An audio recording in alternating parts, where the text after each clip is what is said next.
Have you ever stared at a blank screen, your fingers on the keyboard, feeling scared to write because the words in your mind are in your own language, but you need to write them in English? That was me a few years ago.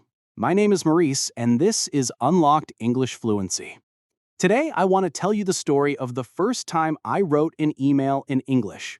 It's a small story, but it changed my confidence forever. I still remember the moment so clearly. I was sitting at my desk in a small office. The fan above me was turning slowly.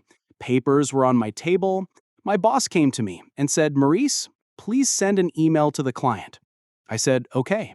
And then he added, "Make sure it's in English." When I heard that, my heart started to beat faster. My hands felt a little cold. I thought to myself, English? Me?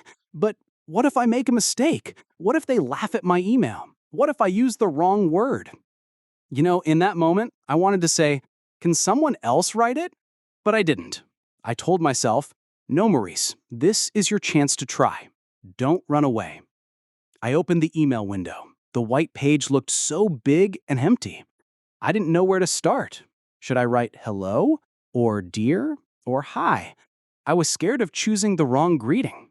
I remembered my English teacher saying, use dear if it's formal, hi if it's friendly. This was a client, so I decided to write, "Dear Sir." Then I stopped. My mind went blank. I wanted to explain our project, but I didn't know the exact words. I typed a sentence, deleted it, typed again, deleted again. It was like my mind was full of English words, but they were not in the right order. After 10 minutes, I had only written 2 lines. My boss was in another room, and I could hear people talking. I felt pressure.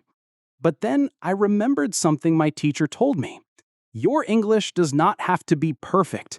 It just has to be clear. That sentence gave me courage. I decided to use very simple words. I wrote, I am sending you the details of our project. Please find them in the file. Short, easy, correct. I continued writing like that, small sentences, one at a time.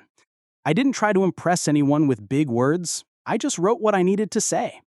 After 20 minutes, my email was ready. I read it again. Yes, there were some mistakes, but I understood something important. It didn't matter. I clicked send. My heart was still beating fast. I waited for a reply.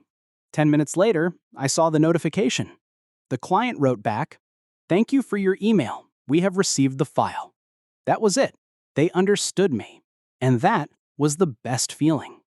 In that moment, I realized English is not about being perfect. It's about being understood. My small email was enough to do the job. That gave me so much confidence. After that day, I started to write more emails in English. At first, they were slow. Sometimes, I had to check the dictionary. But slowly, my sentences became faster. My words became smoother. And I stopped feeling scared. If you are scared to write in English, I want to tell you something from my heart. Start small. Use simple words. Don't wait until you feel ready, because that day may never come. You will only feel ready when you start writing, even with mistakes.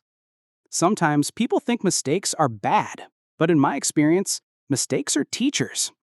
Every time I made a mistake, I learned something new. And every time I tried again, I felt more confident. Now I write emails, messages, even reports in English without fear.